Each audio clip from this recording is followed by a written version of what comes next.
Hello साथियों, नमस्कार। मैं निशांत स्वागत करता हूं आपका आपके अपने प्लेटफॉर्म संभव एजुकेशन क्लासेस पर। साथियों, प्यारे भाइयों बहनों, हम लोग यूपी प्रीवियस ईयर प्रश्नों को रिवाइज कर रहे हैं ताकि हम यूपी के जो पीटी का एग्ज़ाम है उसमें अच्छे अंक गेन कर पाएँ। देखिए, होता क्या है, किसी भी एग्ज़ाम में, जैसे कोई सा भी एग्ज़ाम आप देने जाएं तो उसमें एक चीज़ कॉमन रहती है कि प्रीवियस ईयर क्वेश्चंस रहते हैं उसमें, ठीक है। तो उसी मतलब आपके हित के हिसाब से हम लोग उसकी प्रैक्टिस करवा रहे हैं, ठीक है। तो चलिए शुरू करते हैं अपनी प्रैक्टिस। शुरू करने से पहले एक मात्र निवेदन कि प्लीज़ इसको शेयर कर दें, सब्सक्राइब कर लें, और निवेदन है कि अपने दोस्तों तक जरूर शेयर कर दें लाइक करने के साथ, ठीक है। चलिए पहला प्रश्न लेते हैं सर। क्या है पहला प्रश्न? पहला प्रश्न ये है कि भारतीय राष्ट्रवाद के पहले अप्रारंभिक चरण को चरण 1885-1905 को कहा जाता है। क्या कहा जाता है भैया? अंतिम, प्रारंभिक, मध्य या संकटपूर्ण? बताओ भैया, इसमें राइट आंसर क्या हो जाएगा? देखिए, बात करें अगर हम इसकी कि भाई भारतीय राष्ट्रवाद का जो पहला चरण था वो कांग्रेस की स्थापना से शुरू होता है, जैसे आपके सिलेबस में भी दिया है। तो भारत का जो प्रारंभिक चरण है, या इसको कहते हैं उदारवादी काल, या इसको मध्य या मॉडरेट या का चरण कहते हैं, ठीक है। तो ये पहले शुरू होता है 1885 से शुरू होता है और ये जाता है आपका 1905 से। 1905 से फिर उग्रवादी चरण भी आरंभ होता है और उसमें कई सारी घटनाएं घटती हैं, आप देख ही रहे हैं, सारी चीज़ें घटती हैं। उसके बाद फिर जो उग्रवादी के बाद फिर जो है सारी चीज़ें होती हैं। तो ये मतलब ये कह सकते हैं कि उदारवादी चरण है, ये मध्य का चरण है, ठीक है। ऑप्शन नंबर सी इसका क्या है? राइट आंसर हो जाएगा, ठीक है। प्रथम चरण की मुख्य घटना भारतीय राष्ट्रीय कांग्रेस की स्थापना थी। अस्पष्ट लक्ष्यों के साथ स्थापित इस संस्था का प्रतिनिधित्व शिक्षित मध्यम वर्गीय बुद्धिजीवी वर्ग कर रहा था, जो कि पश्चिम की उदारवादी और अतिवादी विचारधारा से प्रेरित था। तो इसमें राइट आंसर आपका क्या हो जाएगा? ऑप्शन नंबर सी हो जाएगा, ठीक है। चलिए आगे बढ़ते हैं। दूसरा नंबर क्या भैया? महात्मा गांधी ने सत्याग्रह सभा की स्थापना कब करी थी? ठीक है, महात्मा गांधी ने सत्याग्रह महासभा की स्थापना कब करी थी? दिसंबर 1920 में, मार्च 1918 में, फरवरी 1919 में, या अप्रैल 1921 में? बताओ भैया।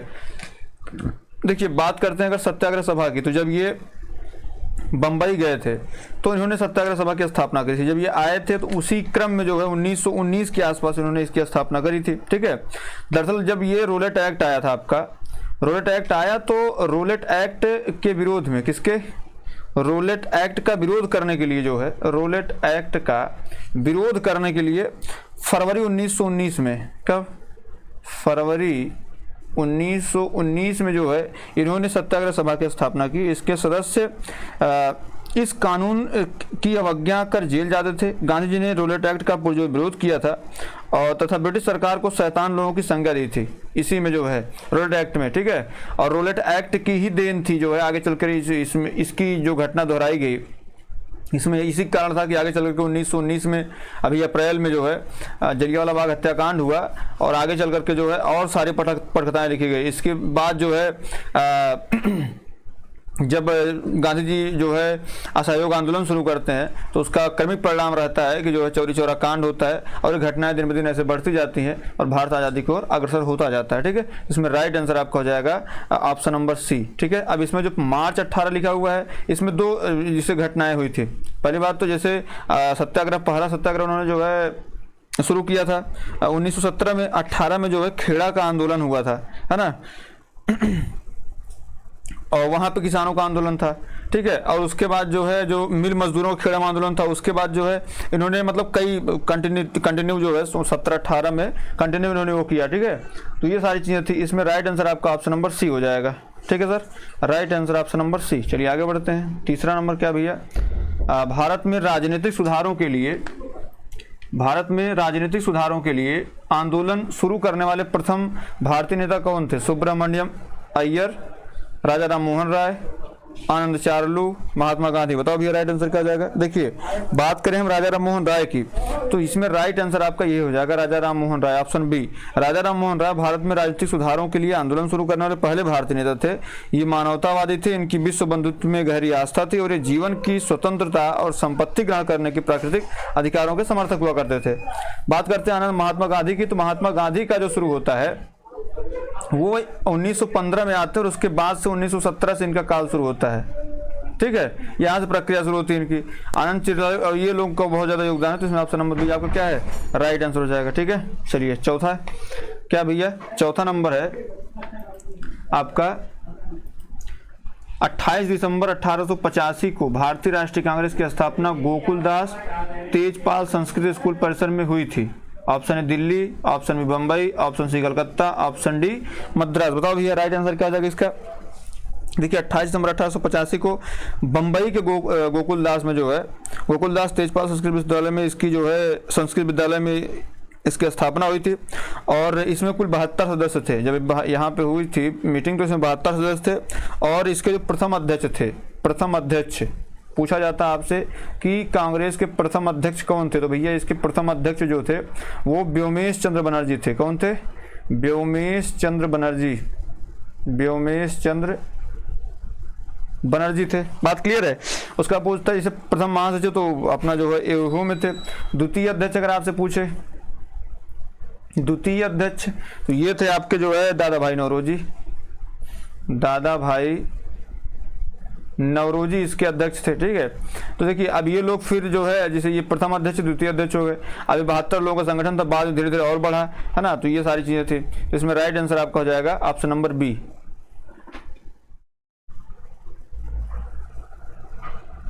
अगला प्रश्न है 1917 में 1917 का सत्याग्रह कौन सा सत्याग्रह? खेड़ा सत्याग्रह, भारत छोड़ो आंदोलन सत्याग्रह, सविनय अवज्ञा सत्याग्रह या चंपारण सत्याग्रह? बताओ भैया। का सत्याग्रह महात्मा गांधी का पहला सत्याग्रह था और भारतीय स्वतंत्रता आंदोलन में एक बड़ा विद्रोह था। बताओ भैया कौन? Option A, option B, option C या ऑप्शन नंबर डी?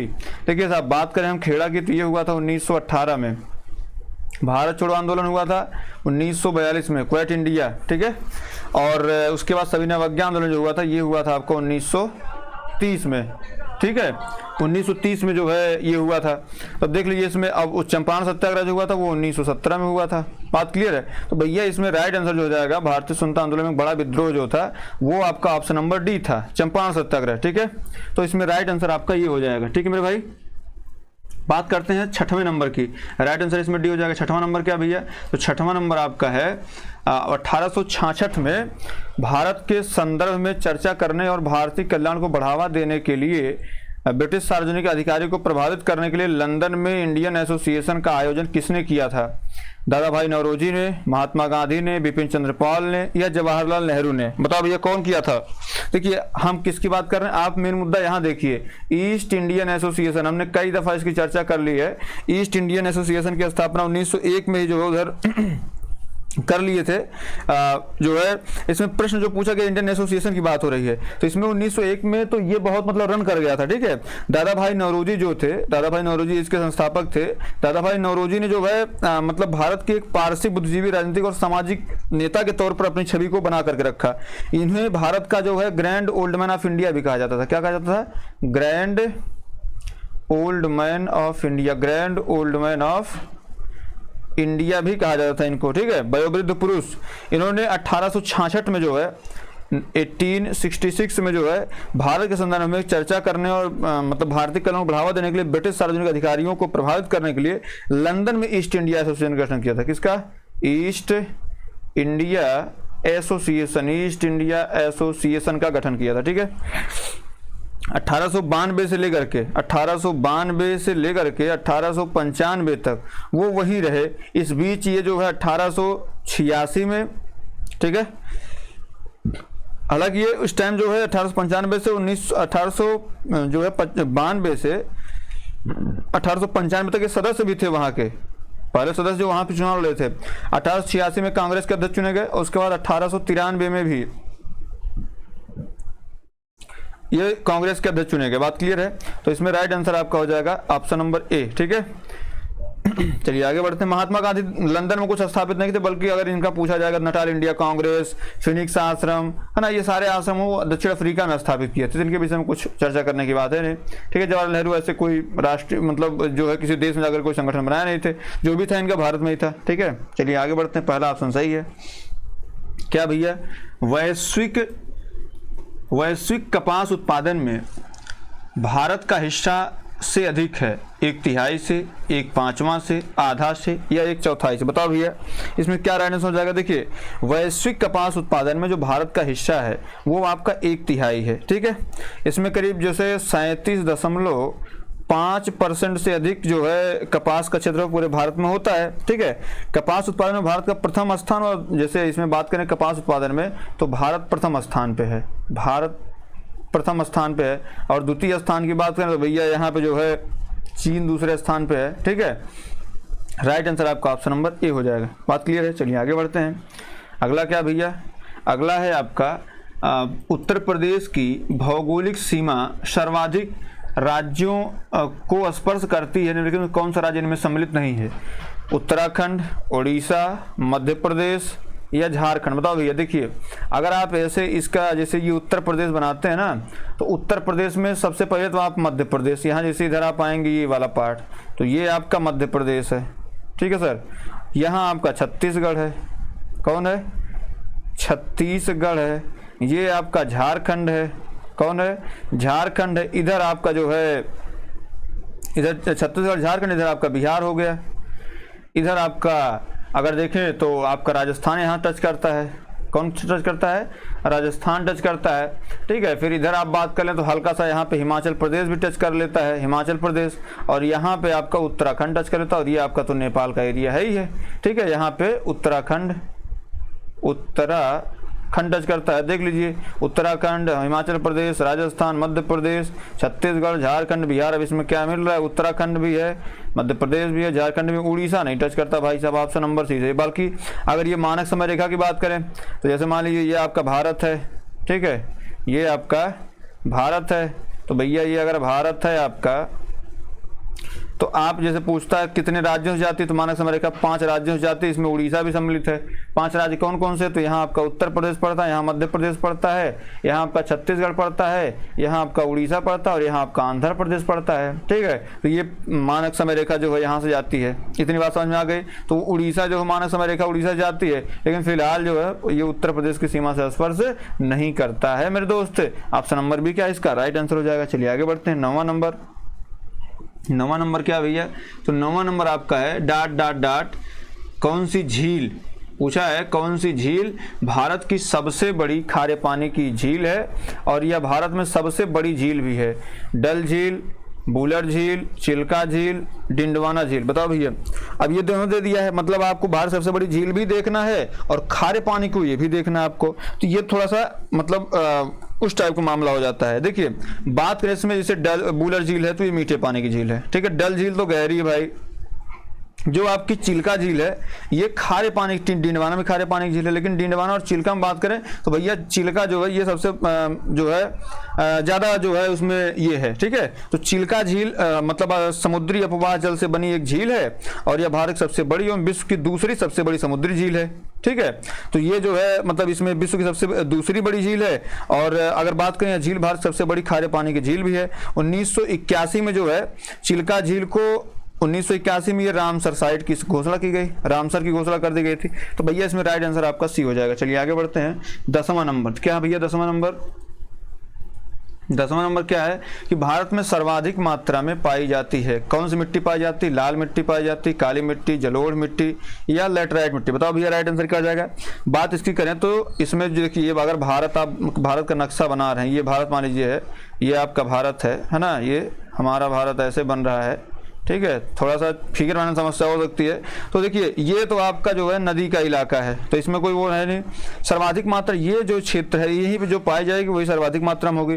तो भैया जलोढ़ मिट्टी यहाँ पाई जाती है। ये एरिया जो है जलोढ़ मिट्टी का, ये करीब पूरे भारत का 40% कवर करता है। ठीक है, और ये मिट्टी उत्तर के विस्तृत मैदान था प्रायद्वीपीय भारत के तटीय मैदान में मिलती है। जैसे ये यहाँ से लेकर यहाँ तक सब फैला हुआ है, तो यहाँ पे ये उपजाऊ भी होती है। ठीक है, तो इसमें राइट आंसर 40% भाग कौन फैला हुआ है? आपकी जलोढ़ मिट्टी फैली हुई। ऑप्शन नंबर सी क्या आपका राइट आंसर हो जाएगा मेरे साथी। चलिए आगे बढ़ते हैं। 11 नंबर चलते हैं। क्या है 11 नंबर भैया? 11 नंबर क्या है कि किस शहर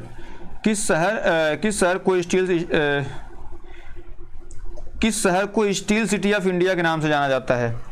मुंबई को, कलकत्ता को, कोच्चि को या जमशेदपुर को? देखो भैया, स्टील सिटी की बात करते हैं, अगर किसकी बात करते हैं? स्टील सिटी की बात करते हैं, तो भैया वो तो जमशेदपुर है आपका। ठीक है, अरब सागर की रानी जो है वो कोच्चि कहलाई जाती है। क्या? अरब सागर की रानी, अरब सागर की रानी जो है ये आपका कोच्चि कहलाती है। ठीक है, बात करते हैं मुंबई की, तो ये भारत का प्रवेश द्वार है। क्या है? भारत का प्रवेश द्वार आपका है ये, ठीक है। तो इसमें राइट आंसर आपका ऑप्शन नंबर डी हो जाएगा। देखिए जमशेदपुर जो छोटा नागपुर पठार पर अवस्थित है और इसे स्टील सिटी ऑफ इंडिया के नाम से जाना जाता है। यह पूर्वी सिंहभूम जिले का मुख्यालय है।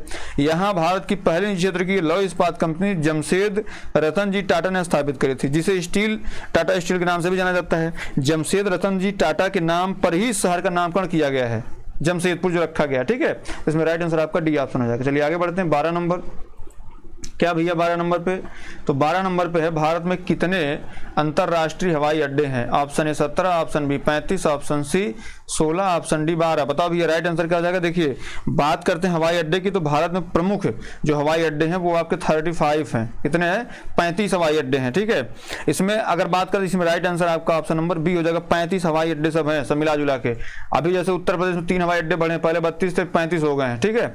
इसमें राइट आंसर आपका बी ऑप्शन हो जाएगा। चलिए आगे बढ़ते हैं सर, आगे बढ़ते हैं। अगला प्रश्न क्या भैया? अगला प्रश्न आपका है इनमें से कौन सी नदी पश्चिम दिशा में, हम देखो पश्चिम दिशा देखे, अब हम क्वेश्चन ऑप्शन ढूंढना शुरू करें, बिल्कुल मत करिए।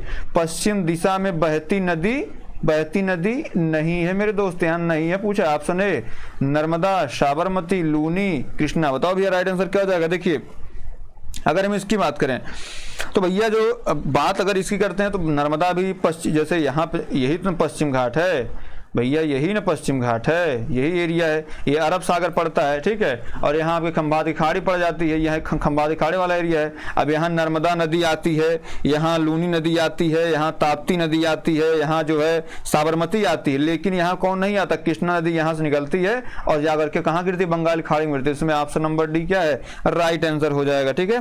कृष्णा नदी जो है पश्चिम घाट के महाबलेश्वर से निकलती है, यहाँ से निकलती है महाबलेश्वर से, और ये 1290 किलोमीटर दूरी तय करते हुए जाकर के बंगाल खाड़ी में गिरती है। अन्य नदियां जैसे लूनी हो गया, साबरमती, ये सब सारे पश्चिम में आके बहती हैं, और ये जो खंभात खाड़ी और सागर में गिरती हैं, ठीक है। तो ऑप्शन नंबर डी इसका राइट आंसर हो जाएगा। 14 नंबर में क्या भैया? 14 नंबर आपका है भारत में लगभग कितने प्रमुख बंदरगाह हैं? Option A 11, option B 12, option C 15, option D 18। बताओ भैया क्या राइट आंसर होगा। देखिए अब यहाँ पे दे दिया है, तो इसमें राइट आंसर तो आपका, जैसे अगर बात करें लगभग कितने प्रमुख बंदरगाह है, तो आपके बंदरगाह तो 13 है, लेकिन ऑप्शन में 13 नहीं दिया है, तो इसमें क्या दिया? 12 दिया, तो 12 नजदीक वाला करेक्ट हो जाएगा, ठीक है। जैसे आपका कोलकाता पोर्ट हो गया, अगर एक लिखा, कोलकाता पोर्ट हो गया, पारादीप पोर्ट हो गया, न्यू मैंगलोर पोर्ट हो गया, कोचीन पोर्ट हो गया, जवाहरलाल नेहरू पोर्ट हो गया, मुंबई पोर्ट हो गया, कांडला वाला गुजरात वाला हो गया, विशाखापट्टनम आंध्र प्रदेश, चेन्नई वाला हो गया, तूतीकोरन हो गया, एन्नौर हो गया, मारमा गोवा जो आपका गोवा में है, पोर्ट ब्लेयर आपका हो गया, ठीक है। तो ये सारे हैं, तो ये आपके 13 हैं, लेकिन इसमें 13 ऑप्शन है, तो ऑप्शन नंबर बी आपको 12 मारना पड़ेगा। इसमें आपके प्रमुख बंदरगाह कितने हैं? 12 हैं भैया। बात क्लियर है? तो चलिए आगे बढ़ते हैं, अगला प्रश्न लेते हैं। अगला प्रश्न क्या है? भारत का संविधान सभा द्वारा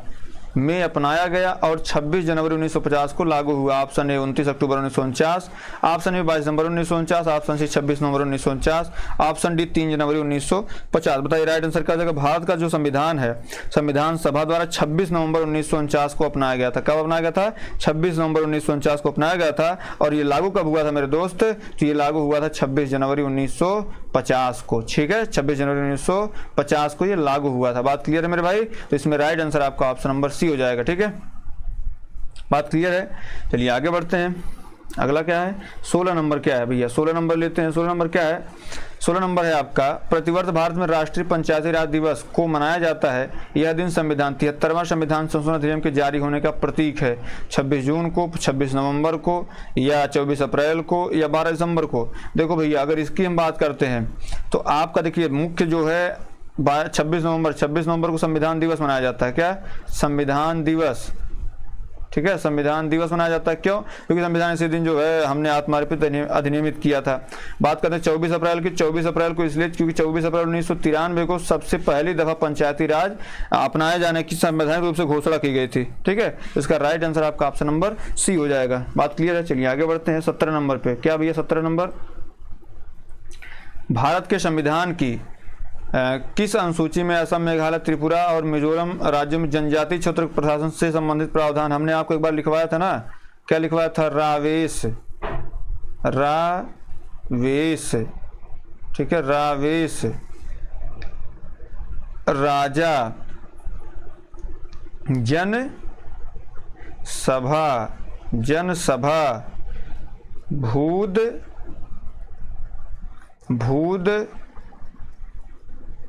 बात क्लियर है? ये सारी चीजें हैं, भाषा, भूतपन, ये है। एक एक करके इसको देख लेते हैं भैया। देखिए, रा की बात करते हैं तो राज्यों की बात होगी। किसकी बात होती है? राज्यों की। ठीक है। वे से होता है वेतन, स से होता है जो भी आप शपथ लेते हैं, संवैधानिक पदों की शपथ लेने वाले, इसमें राज्यसभा की बात होती है। ठीक है, राज्यसभा। और इसमें जो जातियां हैं, इसमें जनजातियों की बात होती है, जनजातियों की। ठीक है। और इसमें होती है आपके कितने हो गए? 1 2 3 4 5 6, 7 में क्या? सूची की बात है। किसकी बात? सूची, संघ सूची, राज्य सूची, समवर्ती सूची की बात है। 8 में क्या भैया? 8 में भाषा है। क्या है? 8 में भाषा है। 9 में क्या है? भूमि सुधार है। क्या है? भूमि सुधार। 10वां में क्या है? दल बदल है। 85वां संविधान जो है 52वां ये संविधान संशोधन था। ठीक है, 1985 में किया गया था। ठीक है। और उसके बाद 11 की बात करें तो 11 जो है पंचायती राज है। क्या है? पंचायती राज, 29 विषय के साथ। और आपका जो है 12 नंबर है, ये नगर पालिका है। क्या है? नगर पालिका है। बात क्लियर भैया? पूछा क्या है इसमें? जनजातीय प्रशासन संबंधी चीजें पूछा है। तो इसमें जो आपका राइट आंसर हो जाएगा, देख लीजिए कौन सा है आपका। ये पहले में तो राज्य है, दूसरे में वेतन है, तीसरे में शपथ है, चौथे में राज्यसभा है, 5वें में आपकी जात है। जनजात किसमें? अमे मित्री का जो कॉन्सेप्ट है, अमे मित्री, असम, मेघालय, मिजोरम और त्रिपुरा, ये जो है आपके माने जाते हैं। तो इसमें आपके 6ठी अनुसूची में हमने सारी अनुसूची आपको बता दी। ठीक है मेरे दोस्त, आगे बढ़ते हैं। 18 नंबर चलते हैं। क्या भैया? 18 नंबर 73वां संविधान संशोधन अधिनियम और नई और 1992 के द्वारा भारतीय संविधान में शीर्षक के एक परिच्छेद जो है इसको जोड़ा गया 10 को, जो अनुच्छेद 243 से 243 ओ के प्रावधान को कवर करता है। अल्पसंख्यक, न्यायपालिका, पंचायत या सदन। देखो भैया, बात करते हैं सदन की ना, तो सदन जो है ये संघ में आता है। तो ये 52 से लेकर 151 तक कवर हो जाएगा, इसकी बात नहीं है। 52 से लेके 151 तक बात करते हैं अगर इसकी, तो 124 से लेकर के आगे तक न्यायपालिका की बात कही गई है। अल्पसंख्यकों के लिए 2 ही अपना बना, 29 और 30।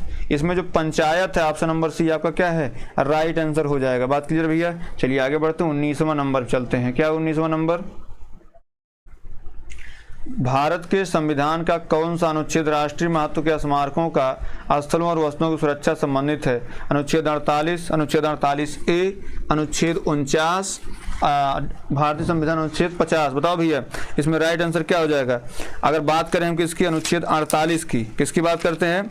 अगर हम अनुच्छेद 48 की बात करते हैं तो भैया 48 में कृषि और पशुपालन संबंधित है। किससे है? कृषि और पशुपालन से संबंधित है। कृषि और पशुपालन संबंधित है। ठीक है।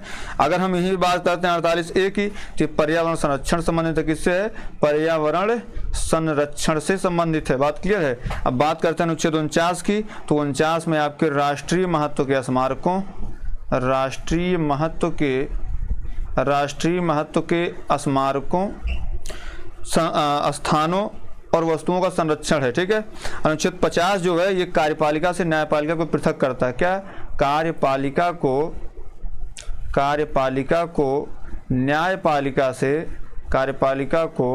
न्यायपालिका से पृथक्करण जो करता है वो करता है अनुच्छेद 50। तो इसमें पूछा क्या है? राष्ट्रीय महत्व के स्मारकों और स्थलों और वस्तुओं का जो है इसमें करना है। तो भैया आपका अनुच्छेद 49 सही हो जाएगा। ऑप्शन नंबर सी क्या है? राइट आंसर है। चलिए आगे बढ़ते हैं। 20वां नंबर और अंतिम प्रश्न लेते हैं। क्या भैया? इसमें महात्मा गांधी ने अर्थव्यवस्था की वकालत की थी। किस प्रकार की? स्थानीय अर्थव्यवस्था, केंद्रीकृत अर्थव्यवस्था, विकेंद्रीकृत अर्थव्यवस्था या वैश्विक अर्थव्यवस्था? बताओ, गांधी जी किस अर्थव्यवस्था के मानने वाले थे? तो गांधी जी हमेशा से जो है विकेंद्रीकृत अर्थव्यवस्था के मानने वाले थे। ये कभी भी केंद्रीकृत अर्थव्यवस्था नहीं चाहते थे। महात्मा गांधी विकेंद्रीकृत अर्थव्यवस्था की वकालत करते थे तथा कुटीर उद्योग पर जोर देते थे। इनके अनुसार उद्योग व संपत्तियों पर केवल चंद लोगों का नियंत्रण नहीं होना चाहिए। गांधी ने सत्ता के विकेंद्रीकरण की बात की, जिसके अनुसार निर्णय आम सहमति से ना हो, न कि मत की गिनती से हो। ठीक है। महात्मा गांधी जो है कहते थे जो आपकी खादी है, जो खादी वस्त्र वो पहनते थे, तो ये कहते थे खादी एक कपड़ा नहीं है, ये भारतीय मानवता की एकता, मतलब भारतीय मानवता, इसकी आर्थिक स्वतंत्रता। ये भी प्रश्न पूछा गया है, खादी किसका द्योतक है? आर्थिक स्वतंत्रता, आर्थिक स्वतंत्रता और समानता का प्रतीक है। और किसका प्रतीक है?